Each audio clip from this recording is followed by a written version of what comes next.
What has happened to Patrick Dorgu? There was a time not long ago when every time Patrick Dorgu got on the ball, Manchester United fans would feel uneasy, frustrated even. The kind of player you weren't quite sure about. The kind of player who made you question what exactly he brought to the team. And yet, just a few Premier League games under Michael Carrick later, everything has flipped. Now, people are waiting. People are asking. People are genuinely excited for his return. So what exactly happened to Patrick Dorgu? Where did he go? Since that hamstring injury and the dramatic 3-2 win over Arsenal, he has almost completely disappeared from the team. Out of the squad, out of the spotlight, gone from the weekly conversation. But now, Manchester United have finally provided some important updates. We're talking rehab progress, training footage, and most importantly, a clearer picture of when the Danish youngster might return to action. Let's talk about Dorgu. Before the injury, he was arguably Manchester United's most in-form player, a name that was rising fast, a player who looked like he was about to break into a completely new level. And then, everything stopped. The injury came at the worst possible moment, cutting off all that momentum. But things are changing now. The club has released official updates, and for the first time in a while, there's real reason to believe that Dorgu's return is not far away. In fact, we can even start to speculate which game might mark his comeback. And it all goes back to that Arsenal match, a game that perfectly summed up Dorgu's season in one night. The highest high and the lowest low. That finish, honestly, it has to be in the conversation for Manchester United's goal of the season. The timing, the execution, the confidence, everything about it screamed quality. And then, moments later, it all went wrong. He pulled up, grabbed his hamstring. You could tell instantly that something wasn't right. Before he even hit the ground, he knew. That injury happened at the end of January, and now it's been a couple of months without him. A long stretch for United to cope without one of their most dynamic players. Back in February, Michael Carrick said he was hopeful Dorgu would return before the end of the season, but at the time, there was no clear timeline, just uncertainty. Now, though, the situation feels very different. Dorgu has been working hard, really hard. Manchester United have shared images and videos showing his recovery is progressing well. He's training at Carrington, working closely with the medical staff, focusing on rebuilding his strength and conditioning. And you know what? It's actually quite interesting when you think about it. Players with long-term injuries often build incredibly strong bonds with their rehab coaches. Day after day, session after session, going through pain together. You almost become teammates in a different way. Luke Shaw probably knows those guys better than some of his actual teammates by now. But anyway, that's a side note. Let's get to the real question. Why is Dorgu so important? Because I genuinely believe one of Carrick's smartest decisions this season has been pushing Dorgu higher up the pitch, almost using him as a winger. It sounds simple, but it changes everything for Manchester United, both offensively and defensively. Why? Because what do we associate with Dorgu? Stamina, intensity, relentless running, the ability to press non-stop for 90 minutes. Those are qualities you expect from a fullback. But the more you watch him, the more you realize calling him just a defender doesn't really fit anymore. Manchester United's current problem is clear. The attack lacks intensity. When they lose the ball, they don't press aggressively enough to win it back quickly. The team becomes stretched, transitions become messy, and defensively, they suffer. Cunha, for example, is a technical player. He can run, sure, but if you ask him to carry both the creative burden and the pressing intensity, you're asking too much. And we've already seen moments where he looks exhausted, especially in the final actions. So, instead of forcing technical players to constantly run, pushing Dorgu higher solves the problem perfectly. You now have someone in the front line who can press, who can chase, who can disrupt. And once you have that kind of player leading the press, the entire defensive structure from the front improves. But here's the most interesting part. Initially, people expected Dorgu to bring energy, to bring intensity. That was it. But once he started playing higher up, he began scoring goals. And not lucky ones, not scrappy ones. Confident finishes, intelligent movement, real attacking output. And that changes everything. Because suddenly, You're not looking at a hard-working system player anymore. You're looking at someone who understands space, who can time runs, who can finish chances. A player with actual attacking instincts. That's what makes Dorgu so fascinating right now. He's the kind of player you think is just about effort, until you put him in the right role and discover there's a completely different layer to his game.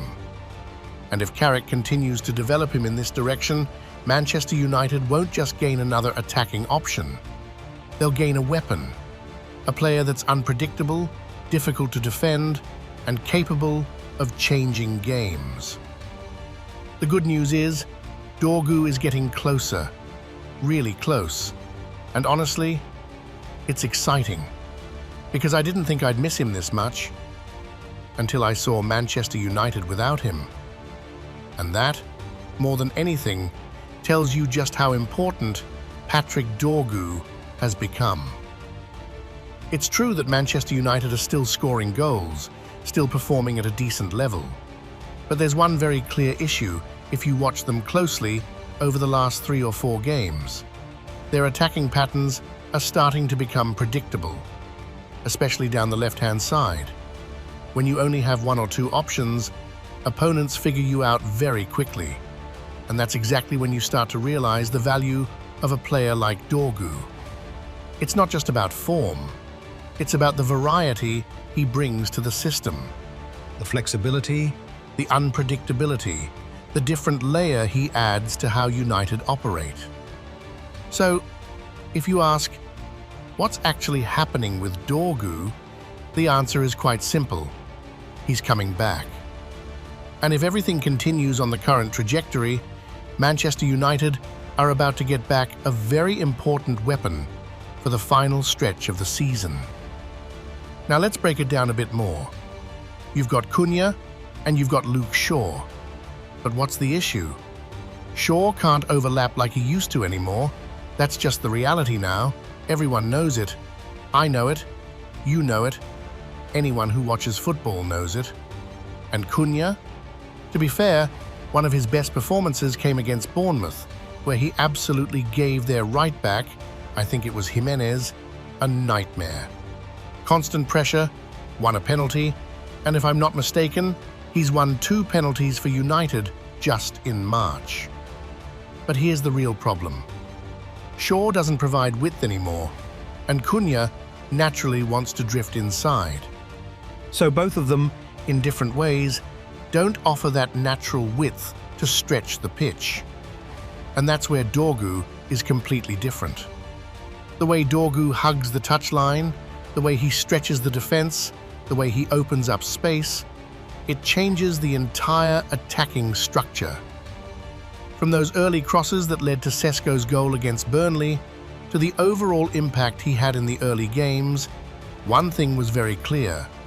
His athleticism and intensity were now being matched with real technical output. And that's the key point. Before, Dorgu always had the pace. He always had the energy. He always played with high intensity. But the big question was always, where's the end product? Where's the actual output? And then, suddenly, you started to see it. Against City, against Arsenal. He wasn't just running anymore, he was producing, creating, scoring, making decisive contributions. You could literally see a player growing right in front of your eyes. So, seeing him now, working hard, recovering properly, staying on track with his rehab, that's genuinely a very positive sign. But the next question is the more interesting one. When exactly will he be back? From a Manchester United fan perspective, this 23-day gap feels frustrating. Too long, too slow.